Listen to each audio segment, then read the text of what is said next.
आमिर साहब ने मुझे बोला अभी तुम तो एक्टर ही नहीं हो। आमिर साहब मानते हैं कि मैं एक्टर ही नहीं हूँ। कोई ये नहीं बोल सकता कि मैं हिट पिक्चर ही बनाऊंगा या फ्लॉप ही बनाऊंगा, वो सब ऊपर वाला जानता है, पब्लिक जानती है। और एक्टर लोग की फॉल्स लाइफ तो जीना ही बंद कर दें ये लोग। इंजेक्शन लेके बॉडी बना रहे हैं, लेकिन नेपोटिज्म से खाली ब्रेक मिल सकता है। अपने इंडस्ट्री में काफ़ी गलत सिस्टम्स चल रहे हैं जो I think we should stop it. छोटे लोग, नए लोग को भी चांस मिलना चाहिए यार। आप कैप्चर करके बैठ जाओगे, टफ टाइम्स भी देख लिया, थोड़े गुड टाइम्स भी देखें, और आप सिंपल ही रहना चाहते हैं यार। जब आपने कहा कि 2 बड़ी फिल्में फ्लॉप हुई, तो फिर आप गए अलग अलग डायरेक्टर्स के पास में, आपने अप्रोच किया। लेकिन यहाँ पे जब हम बॉलीवुड में देखते हैं तो बॉलीवुड में फैमिलीज है, खान फैमिली है, कपूर है, देओल्स है। तो कपूर्स को अगर देखते हैं, देओल्स को देखते हैं, तो वो लोग एक दूसरे को सपोर्ट करके फिल्में बनाते हैं एक दूसरे को लेके। लेकिन आमिर खान के साथ में आपने फिल्में वो मेरा पर्सनल प्रॉब्लम हो गया ना। आमिर खान तो समझते हैं मेरे पास। अच्छा, मेला की रिलीज़ हुई तो आमिर साहब ने मुझे बुलाया, बोला फैसल ये भी पिक्चर फ्लॉप हो गई। और आमिर साहब ने मुझे बोला अभी तुम तो एक्टर ही नहीं हो। आमिर साहब मानते हैं कि मैं एक्टर ही नहीं हूँ।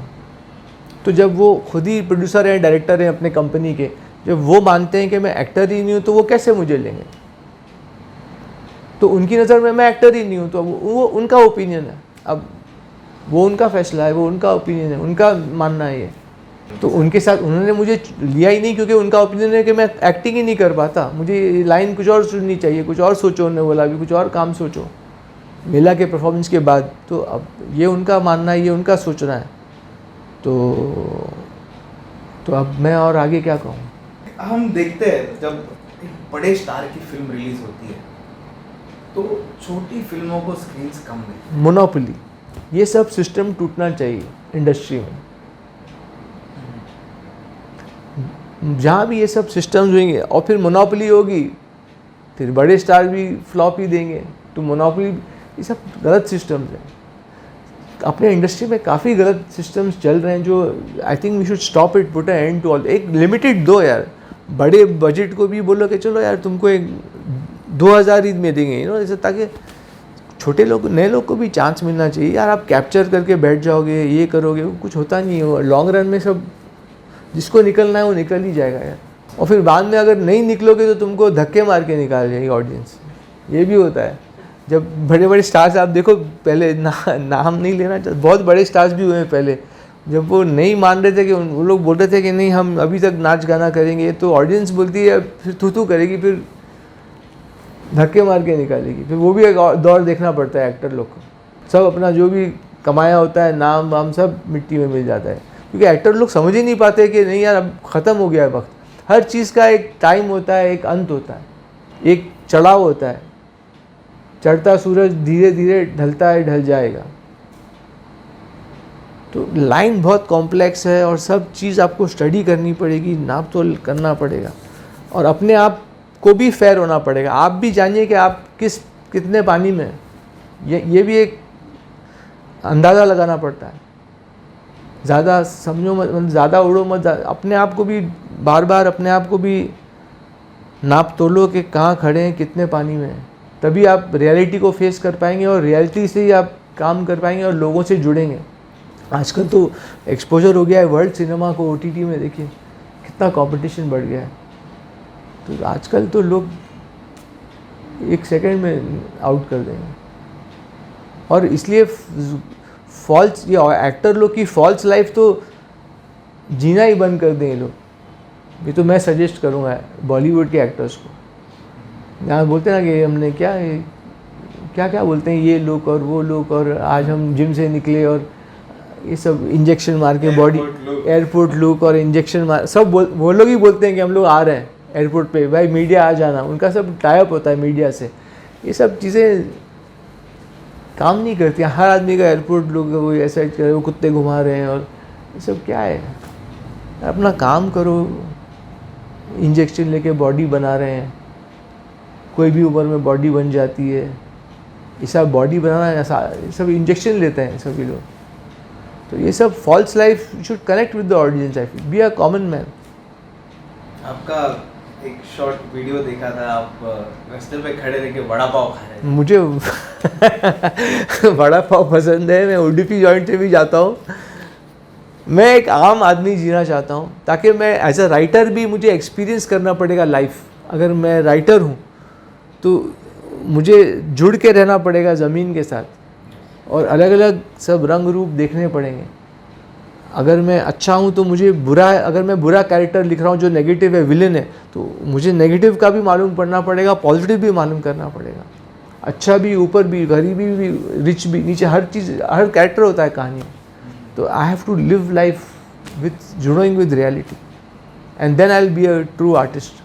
मैं लोकल ट्रेन, जब मेरा प्रॉब्लम था ना घर में, जब मैं निकल गया था, मैं लोकल ट्रेन से सफ़र, पैसा ही नहीं था तो ऑटो और लोकल ट्रेन और हर कहीं भी खा लिया, ये सब भी दौर देखे मैंने। जब घर से निकला था मैं तो मैं सीधा बैग लेके निकल गया था, कपड़े भी नहीं थे तो सेकेंड हैंड कपड़े भी पहन के मैं जीता था, क्योंकि पैसे भी कम थे, मुझे समझदारी से पैसे ख़र्चा करने थे।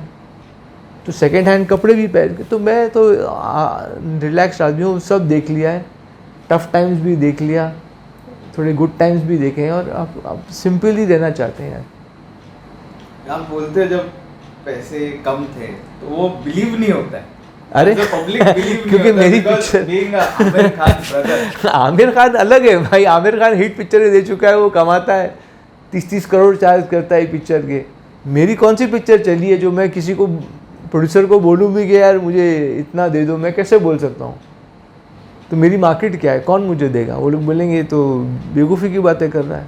अगर मैं बोलूँ प्रोड्यूसर को कि मुझे इतना दे दो, उतना दे दो, तो वो लोग हंसेंगे मुझ पर, वो लोग बोलेंगे तुम बिकते कितने में, वो बताओ पहले। तो मैं जवाब क्या दूंगा? तो मेरे पास कहाँ से घर, गाड़ी, बंगला आएगा? कहाँ से मैं बीवी को पालूंगा, बच्चों को पालूंगा? सोशल मीडिया पे एक टर्म बहुत ट्रेंड हुआ, that is nepotism in Bollywood. इस पे आप क्या कहना? नेपोटिज्म तो है। अब अभी मैं तो किसी इंडस्ट्री वाले से ज़्यादा ना मिलता हूँ, ना उनकी पार्टी में जाता हूँ, और मैं इंडस्ट्री में हूँ, एक इंडस्ट्री के फैमिली में पैदा हुआ हूँ, लेकिन मैं थोड़ा अलग इंसान हूँ। मैं आम जिंदगी भी जीना चाहता हूँ। मैं बॉलीवुड के, मैं उनकी तरह हो नहीं सकता। जो भी मैं देखता हूँ, उनके बारे में पढ़ता हूँ, टीवी में देखता हूँ, तो मैं उनकी तरह हो नहीं सकता, और मैं उनसे ज़्यादा मिलना भी नहीं चाहता हूँ। इसलिए मैं सिंपल आदमी हूँ, सिंपल लाइफ गुजारता हूँ, ऑनेस्ट तरीके से गुजारता हूँ, और अभी तो काफ़ी झेल चुका हूँ ज़िंदगी में, तो किसी से डरता ही नहीं हूँ। जो देगा ऊपर वाला देगा। इज़्ज़त, पैसा, ज़िंदगी जितनी है सब वो ही देता है, तो अपना खुशी रहो। अब नेपोटिज्म भी है इंडस्ट्री में है, लेकिन नेपोटिज्म से खाली ब्रेक मिल सकता है। और चाहे आप कितनी भी, मैं नाम लेना नहीं चाहता अभी, बट फिर क्या है कि नाम मेरे पास है काफ़ी लेने के। उनके साथ भी क्या क्या हुआ है, कितने लोगों ने बहुत ट्राई किया कि पिक्चर बनाए, नाम कमाएं, लेकिन आप भी देखिए, आपको अगर आपको भी एग्जांपल्स मिलेंगे, उनकी पिक्चरें फ्लॉप ही होते रहती हैं। पैसा है, पिक्चर बना लेंगे, लेकिन उनका कुछ होगा नहीं। तो ब्रेक भी आप 100 दे दो उनको, 100 टाइम पब्लिक, वो लॉस ही होगा, पैसा लॉस होगा और मेहनत भी जाएगी, तो वो ऐसे ही होगा। अगर आप में खुद में काबिलियत है, चाहे आप फिल्म फैमिली से हैं, चाहे आप फिल्म फैमिली से नहीं हैं, अगर आप में काबिलियत है और आप अपना काम जानते हैं, तो आपको कोई रोक नहीं सकता, और आपको ये प्रूव करना पड़ेगा। और जब आप करप्ट हुए, चाहे आप डायरेक्टर हो, चाहे आप एक्टर हो, जब आप करप्ट हुए और आप गॉसिपिंग में गए और गलत चीज़ों में गए, तो वो आपके काम में दिखेगा। वर्क इज़ वर्शिप, वर्क के साथ आप मजाक नहीं कर सकते। तो सर, महाराष्ट्र में जो एक बड़ा सर्किट फॉर फिल्म इंडस्ट्री, यहाँ पे अभी तक थिएटर्स ओपन है नहीं, पर लेकिन इंडिया में मैक्सिमम जगह पे थिएटर्स ओपन हो गए जी। लेकिन जब महाराष्ट्र में अभी तक ओपन है नहीं, तो आपने थोड़ी सी आगे क्यों नहीं की आपकी रिलीज डेट? मुझे क्या लगता है ना दिग्विजय भाई, मैं फिल्म्स को जितना मैंने स्टडी किया है, जितना परखा है, जितना सीखा है, चाहे आप पूरी दुनिया के थिएटर्स ओपन हो, और अगर पिक्चर नहीं चलती है, तो आप उसकी जितनी भी पब्लिसिटी कर दो, जितना भी पैसा लगा दो, वो नहीं चलनी है तो नहीं चलेगी। अगर आपको उसके अंदर अप्रिसिएशन नहीं मिलनी है, तो वो नहीं मिलेगी, लोग थू ही करेंगे। और अगर वो चलनी है, तो कोई भी हालत में वो कनेक्ट करेगी। मेरी एक डैडी की पिक्चर थी दूल्हा बिकता है, वो बॉम्बे में रिलीज़ हुई। यहाँ उस टाइम तो डिस्ट्रीब्यूटर लोग अलग अलग टेरिटरी से आते थे, तो उनको दिया जाता था कि ये तुम ले लो, ये टेरिटरी तुम। तो वो पिक्चर की शायद रिपोर्ट अच्छी नहीं थी या क्या थी, और वो डैडी ने एंटी डाउरी बना दिया था। तो सब्जेक्ट भी ऐसा था कि एंटी डाउरी, तो लोग थोड़ा हिचकिचा रहे थे। दूल्हा बिकता है टाइटल था, राज बब्बर थे। तो बॉम्बे में लगी, फ्लॉप हो गई। अब वो बिक नहीं रही है। अब दिल्ली यूपी में शायद लगी, कोई डिस्ट्रीब्यूटर थे, उनकी पिक्चर हिट हो गई थी। कौन था याद नहीं आ रहा, बी आर चोपड़ा का शायद था, बी आर चोपड़ा साहब की डिस्ट्रीब्यूशन कंपनी। उनकी पिक्चर एक बहुत हिट होगी, तो उन्होंने बोला यार ये लॉस दिखाने के लिए ये पिक्चर ले लेते हैं, ये तो यहाँ भी नहीं चली है, बॉम्बे में भी, यहाँ वहाँ सब फ्लॉप हो गई है। तो दिल्ली यूपी हम लोग ख़रीद लेते हैं, हम लोग थोड़ा लॉस कवर, यहाँ का प्रॉफिट वो सब थोड़ा करके कर देंगे। अब वो पिक्चर हो गई टैक्स फ्री। और दिल्ली यूपी में जो उसने रिकॉर्ड तोड़े सिर्फ एक ही सर्किट में। अब सैराट का एग्जाम्पल ले लो, सैराट सिर्फ महाराष्ट्र में रिलीज है, और महाराष्ट्र में उसने शायद 100 करोड़ से ज़्यादा कमाया। बनी थी मामूली, हम जितना भी कम में ही बनी थी, 100 सिर्फ महाराष्ट्र।